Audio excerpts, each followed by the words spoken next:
बहुत पहले की बात है। एक राज्य में एक राजा थे। उनका नाम राजा बीरा प्रताप था।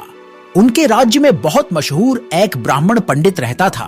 वो बहुत तेज दिमाग और बुद्धिमान पंडित था। कुछ दिन के बाद महारानी का एक बेटा हुआ और राजा ये खुशखबरी सुनकर बहुत खुश हुए। उसके बाद राजा जाके मंत्री को बोले, मंत्री जी, मेरे बेटे का नामकरण करवाने के लिए राज्य में सबसे अच्छा पंडित को लेके आए। उसके बाद मंत्री जाके सिपाही से बोले, अरे ओ सिपाही, राजकुमार का नामकरण करना है। तुम तुरंत जाओ और इस राज्य में सबसे अच्छा और मशहूर पंडित को लेके आओ। ये महाराज का आदेश है। चलो चलो जल्दी जाओ। और उसके बाद महाराज के आदेश अनुसार सिपाही एक मशहूर पंडित को ढूंढने निकला और जाते जाते रास्ते में सिपाही को एक आदमी दिखाई दिया और सिपाही उस आदमी से पूछा, अरे भाई, जरा ये बताएं, आपके नजर में कोई सबसे अच्छा और मशहूर ब्राह्मण पंडित है क्या? अगर है तो बताएं। राजकुमार का नामकरण करवाना है। अगर कर देंगे तो ब्राह्मण पंडित को बहुत इनाम मिलेगा। भाई चिंता मत करो, हमारे गांव में एक पंडित रहता है। वो इस राज्य का सबसे मशहूर पंडित है। अरे वाह, बहुत अच्छा। अब देर किस बात की, लेके चलो पंडित जी के पास। उसके बाद सिपाही उस आदमी के साथ पंडित के घर निकल गया।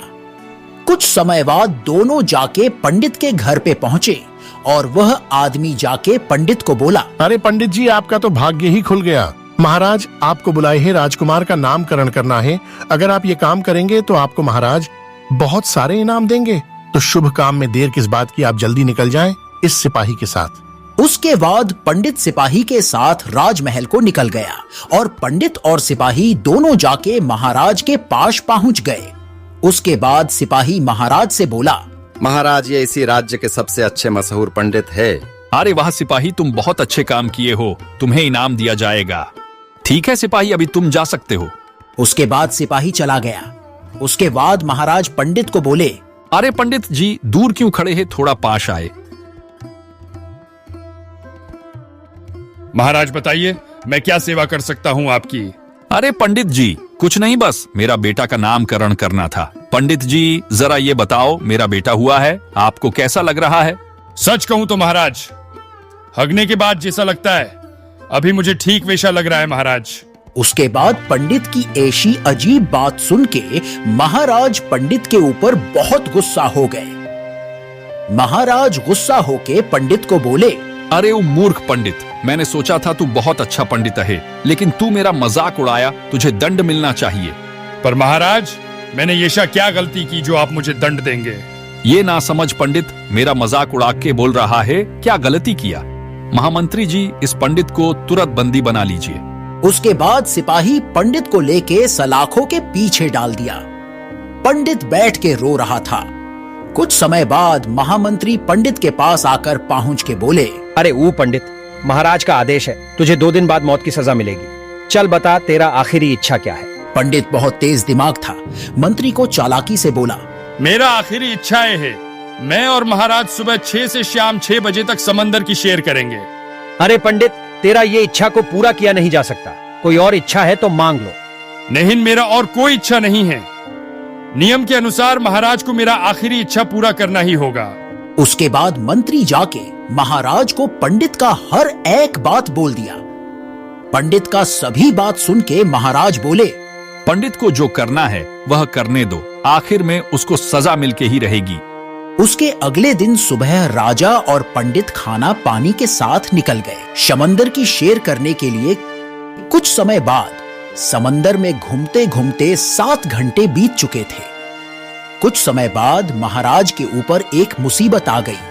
अरे पंडित, और कितना समय लगेगा? मेरा पेट बहुत जोर से दुख रहा है, मुझे हगना है। महाराज, अभी तो बस 7 घंटे हुए हैं, मुझे और घूमना है। समुंदर में मेरा आखिरी इच्छा पूरा करने दीजिए। कल तो आप मुझे मौत की सजा देंगे। बस थोड़ी देर और शाम तक संभल लीजिए अपने आप को। अरे पंडित, बस इतना घूम लें, मेरा पेट बहुत जोर से दुख रहा है मुझसे और संभल नहीं जा रहा, नहीं तो मैं इस नाव में ही हग लूंगा। ठीक है महाराज, अभी तो किनारा बहुत दूर है, थोड़ी देर रुक जाए, बस थोड़ी देर और संभाले। अरे ये नाव किनारे पे कब तक पहुंचेगा? संभल नहीं जा रहा, क्या करूं? किनारा तक तो रुकना ही पड़ेगा। ठीक है, थोड़ा जल्दी चलो।